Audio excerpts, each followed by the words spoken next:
Gente, o presidente Jair Bolsonaro usou as redes sociais na tarde de hoje para anunciar o novo ministro da Educação. Trata-se do ex-presidente do Fundo Nacional de Desenvolvimento da Educação, Carlos Alberto Decotelli da Silva.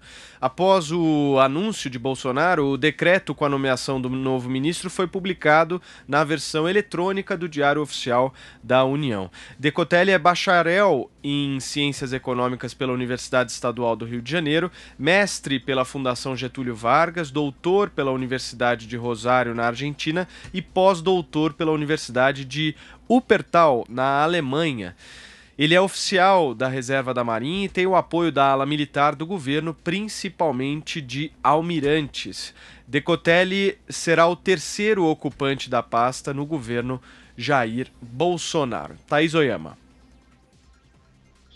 Paulo, então, do ponto de vista político, isso foi, sem dúvida, uma vitória dos militares em relação à ala olavista do governo, né? O professor Decotelli, como você falou, é um militar da Reserva da Marinha e ele participou daquele grupo pré-transição, o chamado Grupo de Brasília, que começou ainda na fase da campanha. Então era assim, ele era composto principalmente por militares, o general Heleno, entre eles, né, eram 3 militares no começo, e daí ele foi agregando especialistas civis e militares ao longo da campanha, e eles todos se reuniam lá no apartamento do general Oswaldo Ferreira, que fica na Asa Norte de Brasília, se reuniam para fazer planos de governo, para traçar estratégias, para estudar.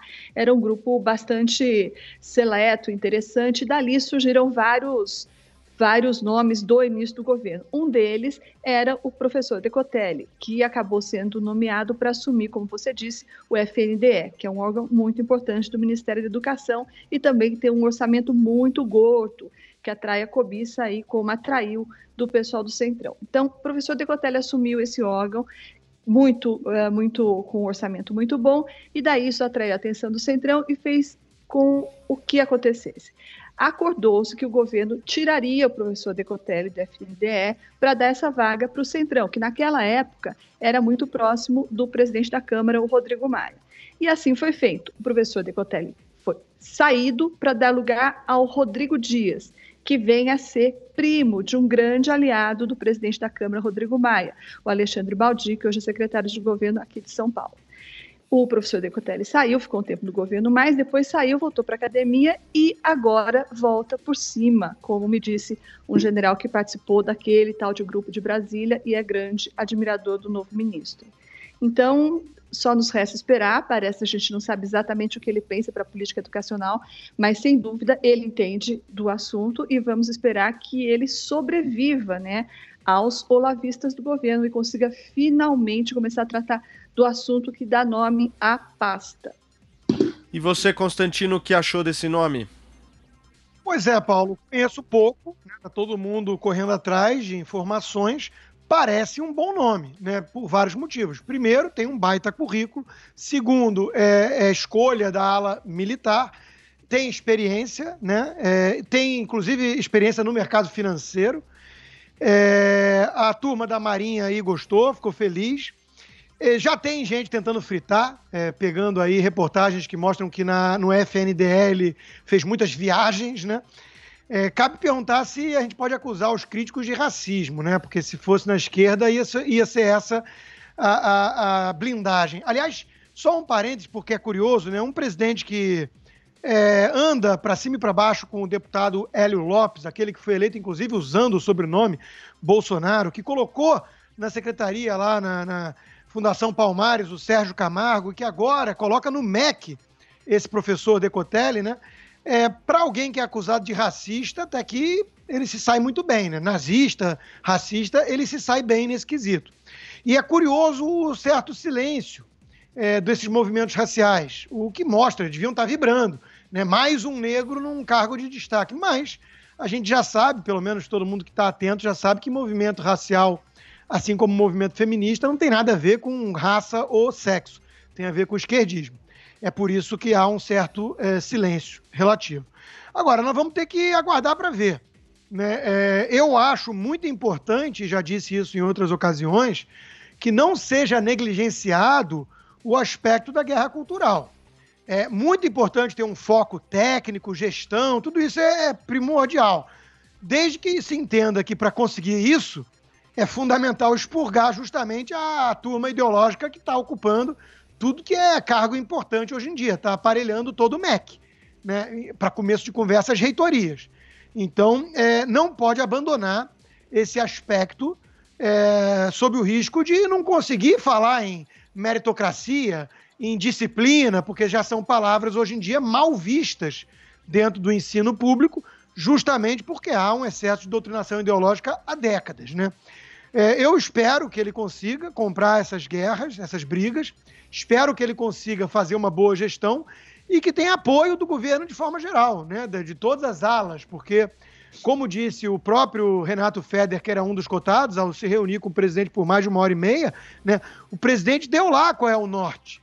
O Brasil virá um país mais próximo ali dos exemplos bem-sucedidos, como os países asiáticos que ele mencionou, né? Coreia, Japão, Taiwan. E para seguir nessa toada, para seguir nesse caminho, é fundamental que tenha justamente um foco em gestão e que consiga eliminar os obstáculos. Quais são os obstáculos? Os herdeiros de Paulo Freire. Muito bem, e vejam só, Josias, Thaís e Constantino, vou pegar uma fala recente aqui que o ministro Decotelli acabou de dizer, abre aspas, não tenho nem preparação para fazer discussão ideológica, vou conversar, dialogar. Minha visão é transformar o ambiente da política educacional em ambiente de sala de aula, e na sala de aula conversamos. Josias. O novo ministro, algo que é alvissareiro na escolha, é que ele tem currículo. Então, é um professor, não há nenhuma dúvida quanto ao currículo do escolhido do presidente Bolsonaro. É muito animador o discurso do novo ministro. Essas primeiras declarações, inclusive essa frase já mencionada, o ministro está dizendo que não está nem equipado para travar debate ideológico, que o interesse dele é técnico. Essa analogia que ele faz de transformar a sua administração, de levar a sua administração num ambiente de sala de aula, parece uma boa analogia. Pelo que li das primeiras declarações do professor Decotelli, as suas prioridades são 3. A primeira, ampliar o diálogo, a interlocução, para que haja uma divulgação correta em relação às políticas do MEC. Perfeito. Atualizar o cronograma de compromissos estabelecidos, incluindo Fundeb, que é algo que o ministro demitido, afastado, ou vai entrar, ou vinha negligenciando. Fundeb está em discussão no Congresso Nacional e o MEC não pode se ausentar desse debate. E ele pretende atualizar também as políticas envolvendo Covid-19. Nada mais adequado. Nesse momento, nós precisamos decidir o que vai ser feito com o prejuízo em termos curriculares que as crianças estão sofrendo, sobretudo no ensino fundamental, por conta da pandemia. O que fazer para repor as aulas, como fazer para recuperar o que está sendo perdido agora no próximo ano letivo. O MEC está ausente desse debate também e não pode ficar.